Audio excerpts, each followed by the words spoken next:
Welcome to Narratives Leadership Story Talks, where great leaders go beyond the bottom line to create lasting impact. Join hosts Jerome Deroy and Julienne Ryan as they uncover the stories behind real-world challenges, offering practical insights to help you lead with empathy, authenticity, and purpose. Each episode dives into how leaders use storytelling to build trust, foster connection, and inspire action. Whether you're navigating workplace dynamics, driving change, or building high-performing teams. And something that my dad said to me when I was younger, which taught me that every single person in the world, it doesn't matter, regardless of race, creed, color, none of that matters. Every single person needs to know that they matter, that their hopes and fears and dreams are important. And so I think for me, what I translated that into was I could show people that they mattered by being kind. So as I looked back at the business I had built, and I realized that I had built a business where culture was the core of it. Yeah, even though it was a content strategy and creation company, the core for me really was that environment and making sure that every employee knew that they mattered and that I could demonstrate that through being kind.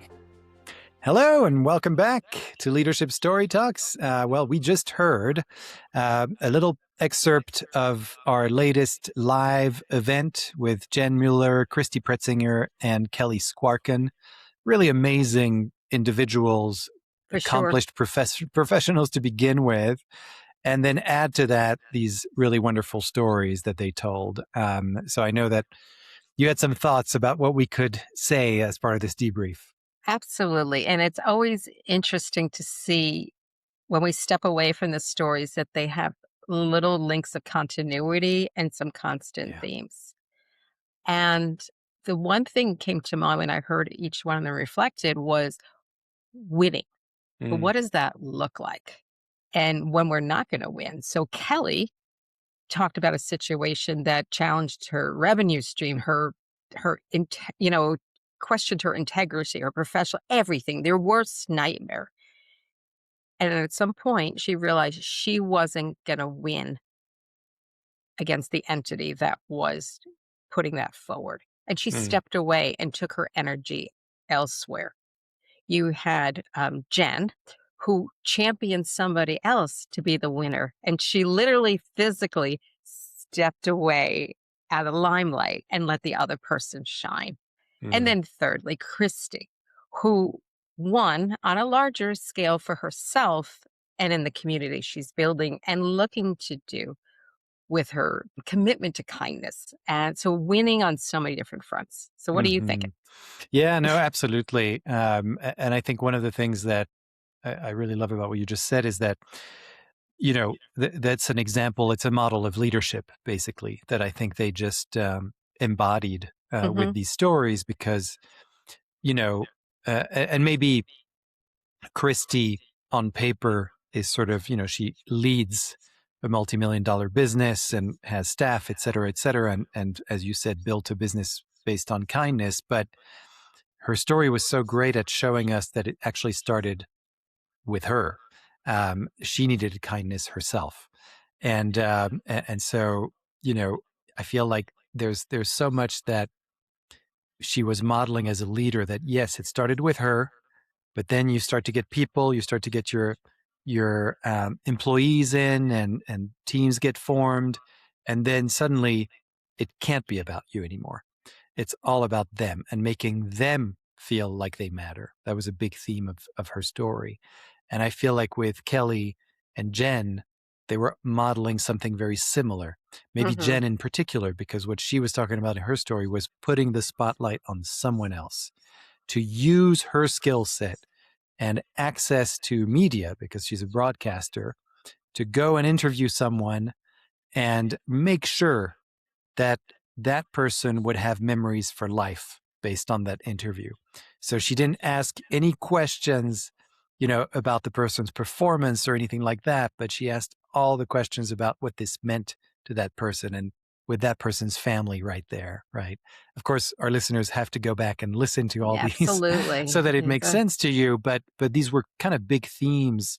And to me, that's the model, is sort of like yes, when you're leading an enterprise and you start something, it's going to be all about you and you're going to be the spokesperson, et cetera. But as you grow, you then have to learn to kind of go into the background a little bit more. And now your role as a leader is about creating a space for other people, so that they can shine and they feel like they belong and they feel like they matter, because you've done all that work already.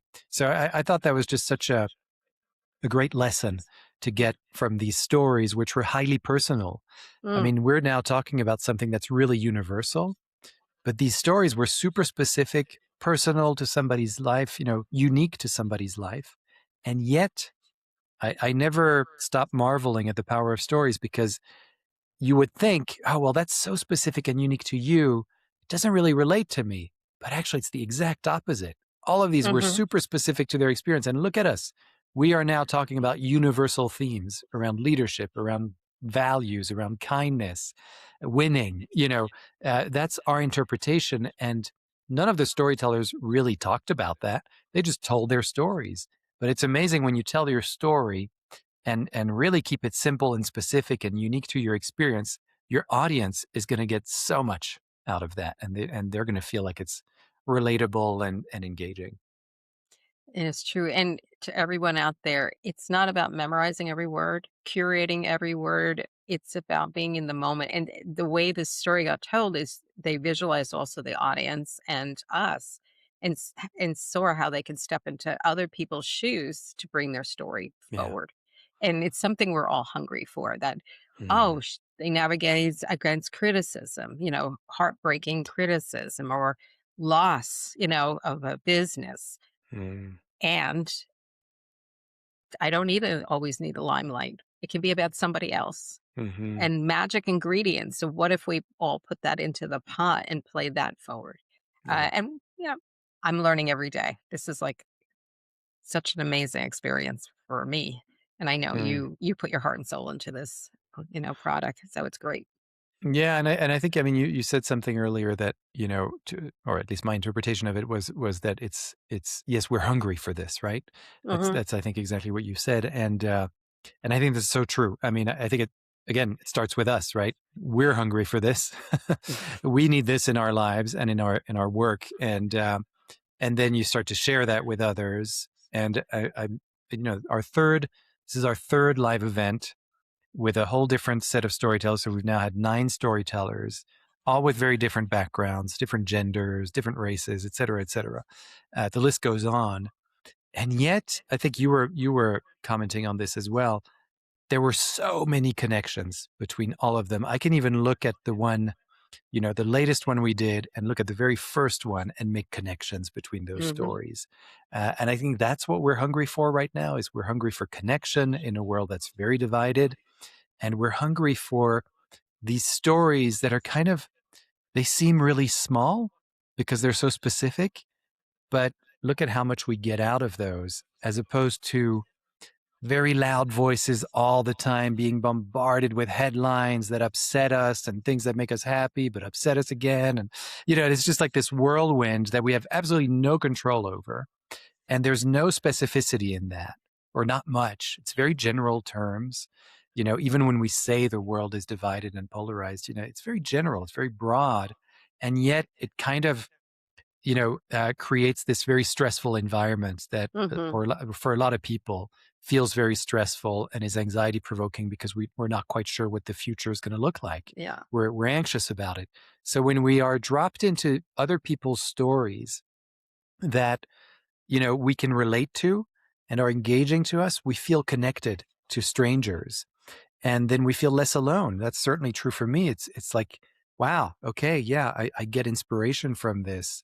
And there are lessons in those stories that I can now take on. So I Mm. really encourage everyone. First of all, I thank everyone who shows up at these events and who shows up who show up for these podcasts.